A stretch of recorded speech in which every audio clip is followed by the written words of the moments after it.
Hi friends, I hope you're well. We're gonna play a little math game. I have a die here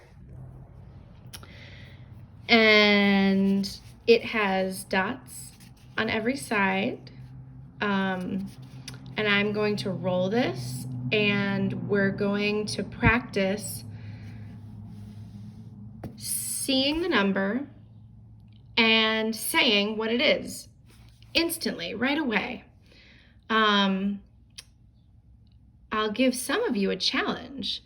For some of you, I would like to see if you can figure out what the number is without counting the dots like that with your finger. 1, 2, 3. I want to see if we can roll a number and just say, oh, that's 4. I know that's 4. I see 2 dots in the top row and I see 2 dots in the bottom row. So that's 2 and then 3, 4. So we're gonna play together and I'm gonna give you a few seconds to try and answer for yourselves. And then I'm gonna have you continue playing maybe with a family member at home. So let's roll together. And I'm not sure if I said this earlier or not, sorry, making videos is still new to all of us. But if you do not have a die at home to play this later on with a family member, you can use 6 pennies. You can use, you could use dried beans, dried pasta, anything small that's all the same shape that you can drop on the floor. Now you'll see, so this is actually 6 pennies, and I put the die facing up on number 6 also. And for me, and I bet for a lot of you, this is much easier to count than this. And that's because in math, we're always looking for patterns.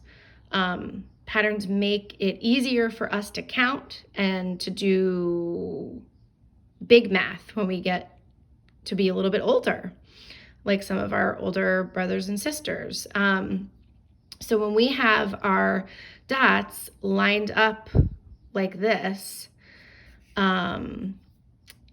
it's a little bit easier to see than when they're all scattered like this. Because here I might kind of see, oh, there's a group of 3, there's a group of 2, and there's 1. So that's sort of hard for me to count in my head.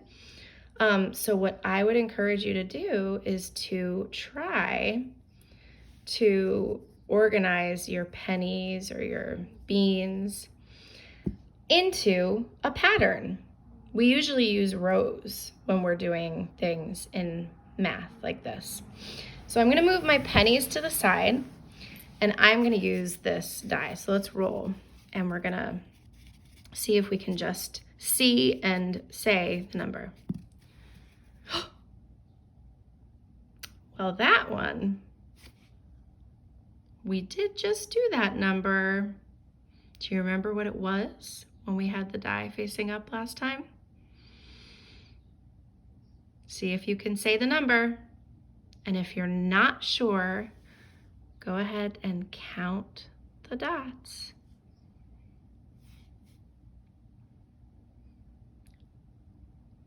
6. Did you say 6? Let's try another one. Let's try another one. Ooh.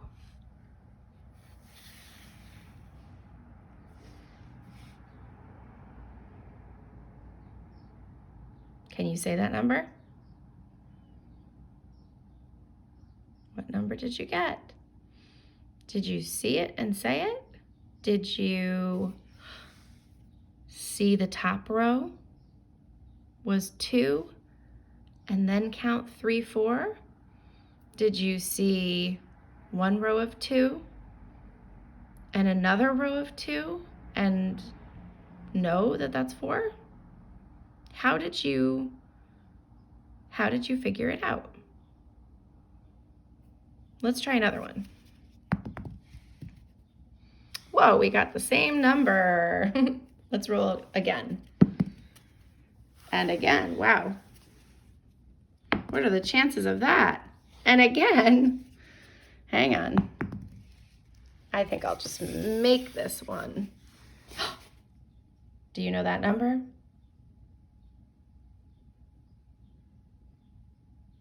That's right. 1. 1 dot. I'm just going to make a few numbers so we can practice. Sorry, that's my phone.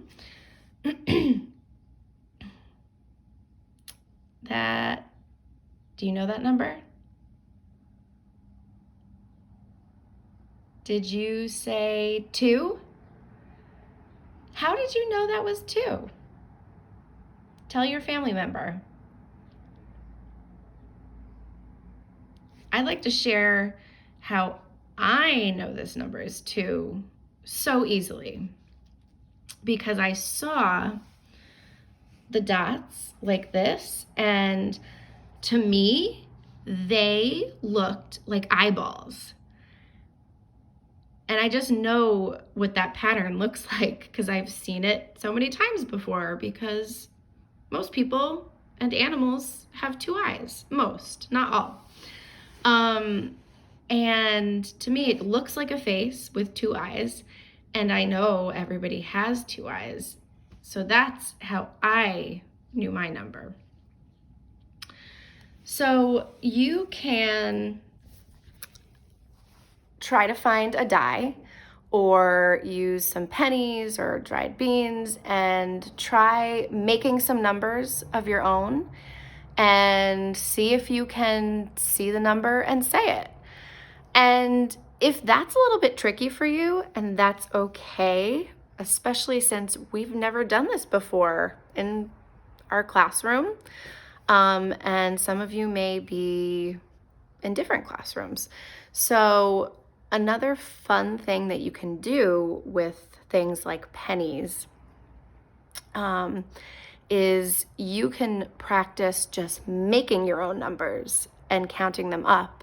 But it is fun to kind of organize them into a pattern and put them into those rows, because it really is easier for our brains to kind of see a number when they're organized that way. All right, I hope you guys had fun. I hope that you're doing really great, fun things while you're at home. I miss you and can't wait to hopefully be back at school soon and see all of you in person. Okay, bye.